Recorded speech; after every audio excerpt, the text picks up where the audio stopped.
You were listening to the James Carpenter Podcast Show, episode number 22.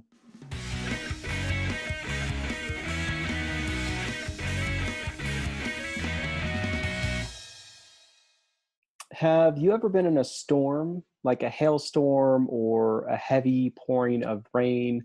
I remember growing up in Alabama, we'd get these huge rainstorms that would last for like a long time, like hours. And if you've ever been caught driving in one of these storms, you know it can be quite the experience.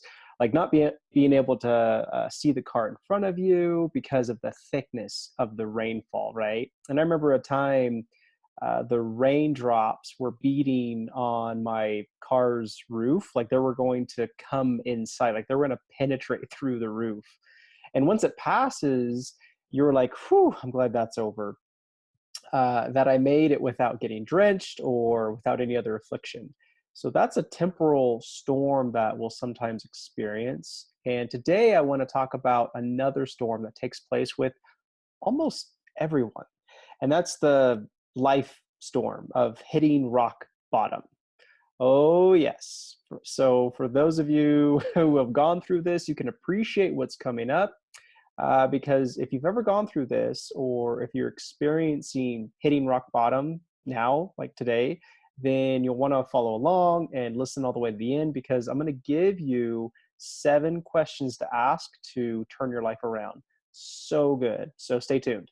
So we know that everybody experiences this differently, right? So some folks may experience it when it comes to maybe mentally, spiritually, maybe there's an emotional rock bottom.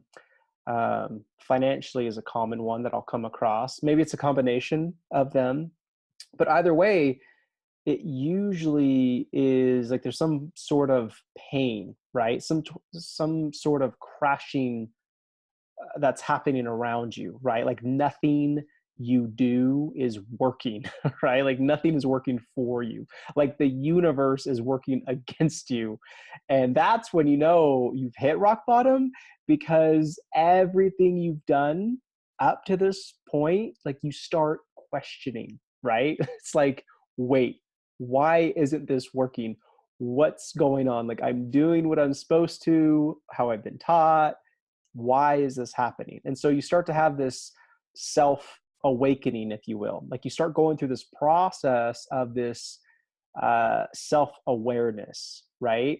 That it's desperately needed for you to get out of. Because here's what's going to happen is when you find yourself hitting rock bottom, a couple different things are going to happen, right? One, you realize and recognize, wait, this isn't how I pictured life, or this isn't how I imagined things would go. Another one I'll oftentimes hear is this wasn't part of the plan. And so let me give you an example.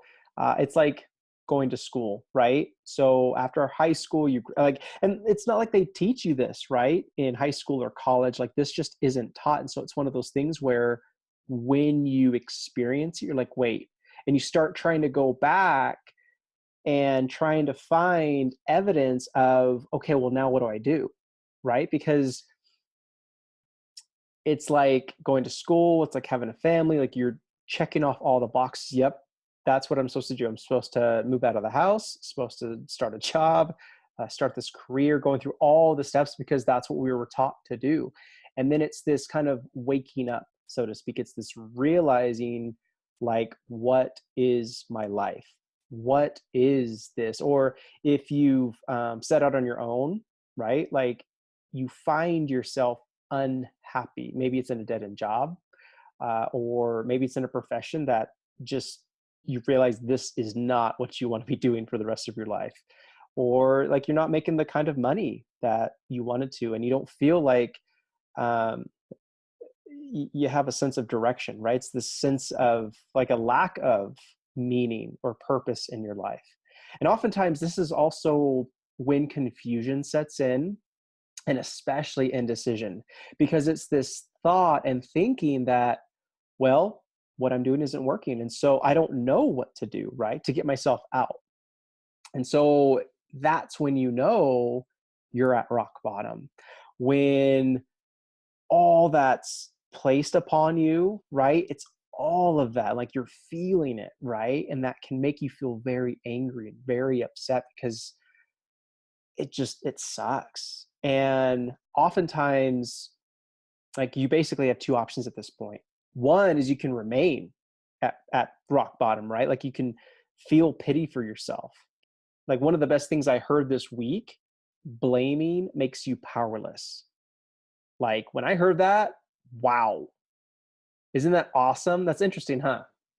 Blaming makes you powerless. So think about it. When you're angry, if you remember that analogy, I've said this before in previous podcasts, where your emotions are like third graders. They're unattended a lot of the time in the classroom, and so feeling angry, like you've stepped out of the classroom, right? Like you're the teacher, you're found in the break room, and your emotions are running rampant. They're in charge, and that's when you start to go on autopilot.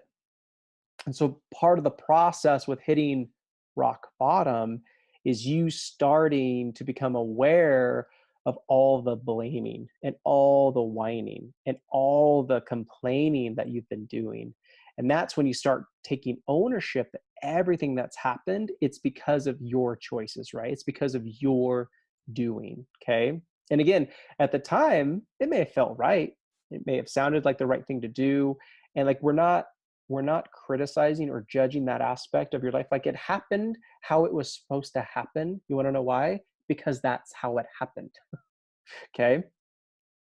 But you now find yourself in this storm of life, so to speak, and it's as though you feel like you're drowning. But that's the process of going through the refiner's fire, so to speak, is you're starting to question and really understand what's important to you. And I want to give you some tips and some questions on how to re-spark that purpose, that passion, that energy to get you out. Otherwise, you may find yourself at rock bottom longer than you intended, right? Like you may feel like you're so lost that you just may ask the question of why? Why did I make those choices? Why did I not appreciate the life I had? Or say, why did I say those things and hurt other people? Why was I so selfish, right? Or you may think to yourself, why did I make so many mistakes? And like you just start getting in this vicious cycle that doesn't serve you. Like you start berating yourself, you start beating yourself up, right? Because it's realizing that you're actually being refined into what you've always been meant to be. Like the universe, our creator, God, actually cares for you so much that the storm was placed around you. Yeah. And so this is part of you getting back on track. And so how do we turn this around? And I want to offer to you this quote by Epictetus, the Greek philosopher. And he said, "It's not what happens to you, but how you react to it that matters." So good. So you can remain at rock bottom, feeling angry at the universe, or you can opt for what's behind door number two. And that's changing the way you think about your circumstances, right? And how you're reacting to what's happening. And so allow me to introduce the 7 questions to ask to turn your life around. And I'm taking these from Mark Manson. Now, he's the author of The Subtle Art of Not Giving a Fuck. And I really like his different view on the subject at hand, right? And so it's when people say, what should I do with my life? What's my life purpose? What they're actually asking is, what can I do with my time that's important? Which is such a better question to ask, by the way. So number 1 is, what's your favorite flavor of shit sandwich? And does it come with an olive? So it's remembering that life is 50-50, right? Part of life is going to suck and it's not going to go according to plan. And when that happens, this is where you get to question your unconquerable why, right? This is your no matter what statement. It goes through that refiner's fire. This is where you start to question, if you're unconquerable why, does it stand to serve you, or will it go by the wayside, right? And if it goes by the wayside, that's okay. Like you're learning that you need a stronger why statement to get you through. And so you're building upon your previous experiences, right? And this is how you start to gain that momentum to propel you forward, to start digging yourself out, to go up. So number two, what is true about you today that would make your 8-year-old self cry? Now, this is an interesting question because it removes all the drama around the things that are usually holding us back, such as what will other people think if I do this? If you think about it, like an 8-year-old, they usually don't care. They usually don't have like a sense of care in the world. Like they don't have a sense that what they're doing, whether it's like reading, writing stories, or creating something, like if that's going to make money, right? And so they do those things because it's what makes them happy. And so the question becomes like, what makes you happy? Number three, what makes you forget to eat and poop? Supposedly in his prime, Isaac Newton's mother had to regularly remind him to come and eat because he would get so consumed in his work that he would just simply forget to eat. And so when was the last time you got so wrapped up in something that you lost all sight of, of everything else? Number four, how can you better embarrass yourself? Now, this is where you get to muster up the courage to go out and be vulnerable, right? You get to test, you get to try out new things. And it's in having that courage to commit to doing something and knowing and understanding that you're going to do it wrong. Like you're going to embarrass yourself along the way because you don't know. Like that's part of the process of getting it right. And little secret, this is part of the process to build greater self-confidence, by the way. Number five, how are you going to save the world? Not that you're going to single-handedly save the human race, but according to a study done in 2000 by the European Journal of Social Psychology, they found that to live a happy and healthy life, we must hold on to values that are greater than our own pleasure or satisfaction. And so you're basically getting involved with a greater cause. Number six, gun to your head, if you had to leave the house all day, every day, where would you go and what would you do? What a great question, because conformity becomes the enemy of trying anything new, right? We get set in our routines and develop these habits. And so to quote Mark, he goes on to say that, ask yourself, if someone put a gun to your head and forced you to leave your house every day for everything except for sleep, how would you choose to occupy yourself? And no, you can't just go sit in a coffee shop and browse Facebook. You probably already do that. Let's pretend that there are no useless websites, no video games, no TV. You have to be outside of the house all day, every day until it's time to go to bed. Where would you go and what would you do? Number seven, if you knew you were going to die 1 year from today, what would you do and how would you want to be remembered? And so it's asking that question of what do you want your legacy to be? Like, how do you want your kids or your spouse to remember you? What are the stories you want people to tell about you, right?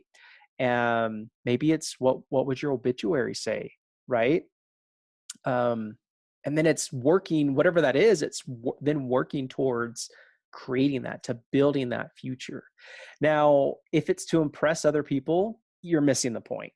And he goes on to sum it up by saying, discovering one's purpose in life essentially boils down to finding those one or two things that are bigger than yourself and bigger than those around you.